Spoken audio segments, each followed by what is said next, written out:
Salam, hər birinizi xoş gördük. Yeni video ilə qarşınızdayıq. Bu videoları adətən çalışıram həyatda real qarşılaşdığım bir nümunələr əsasında sizə təqdim edim. Və bu yaxında belə bir кейs ilə rastlaşmışdım. Müəyyən bir cədvəli hazırlayırdıq, işləyirdik və cədvəldə hər hansı bir dəyişikliklər olduğu zaman müəyyən xanalarda yazıların üzərindən xəttlər çəkilirdi avtomatik olaraq. Bunun səbəbini araşdıranda maraqlı bir komandaya rast gəldim və istədim ki, sizinlə də bölüşüm. Excel'də format stale cells adında bir komanda var. Stale sözü tərcümədə köhnə deməkdir. Stale cells, yəni köhnəlmiş xanalar mənasında istifadə olunur. Deməli, gəlin baxaq görək bu hansı hallarda qarşımıza çıxa bilər.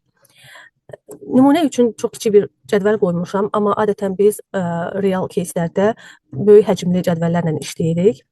Və bilirsiniz ki, formula menyusuna daxil olduğumuz zaman burada calculation optionlarımız var. Müxtəlif hesablama metodları, onlardan avtomatik və əsas istifadə etdiyimiz manualdır.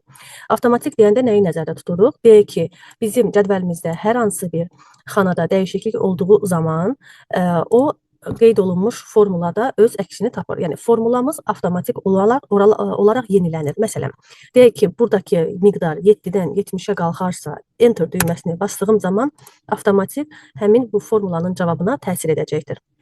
Bəzən hallarda çox böyük data setlərlə işləyərkən məlumatı avtomatik yenilənməsi uzun zaman ala bilər.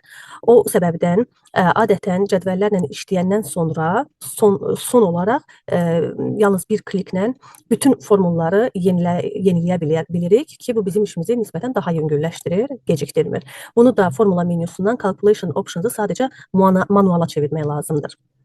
Gəlin baxaq görə necə baş verir. Manuala əgər çevirdiyim zaman, baxın, avtomatik aşağısında format stale values deyilən bir komanda da aktivləşir. Siz bunu söndürə də bilərsiniz.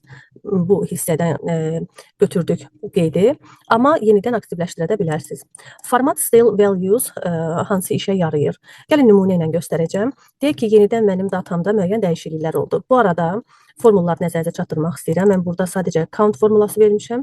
Sətirlərin sayını tapmaq üçün G sütununa sum formulası qoymuşam, H sütununa da yenidən sum formulasını qoymuşam.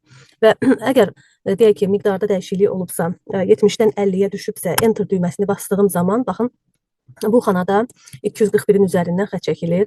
Bəzi hallarda kənarında yaşıl belə bir kiçik hissəcik də əmələ gələ bilər ki, bizə artıq məlumat verir ki, üzərinə bastığım zaman stale value, yəni xanadakı məlumat köhnədir. Həll yolu isə sadəcə F9 düyməsini basmaqla həll oluna bilər.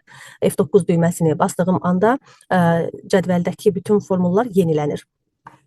Bu sadəcə olaraq bizim datamızda olan köhnəlmiş dəyərlərin, köhnəlmiş xanaların, yəni hələ yenilənməmiş xanaların vizual formada əksidir.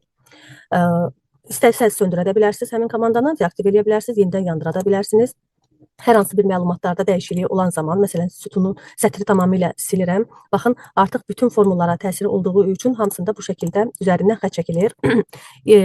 Formula menyusunda F9 düyməsini basaraq və yaxud bu komandanı tətbiq edərək siz bütün xanaları yeniləyə bilərsiniz. Qeyd edim ki, Excel'in daxilinə kənar bir source-dan datanı çəkdiyiniz zaman bu SQL ola bilər, digər data sourcelar ola bilər və yaxud Power Query ilə, Power BI ilə işlədiyiniz zaman da orada oxşar komandanı görə biləcəksiniz. Format stale values. Kanalımızı izləmədə qalın. Yeni videolarla qarşınızda.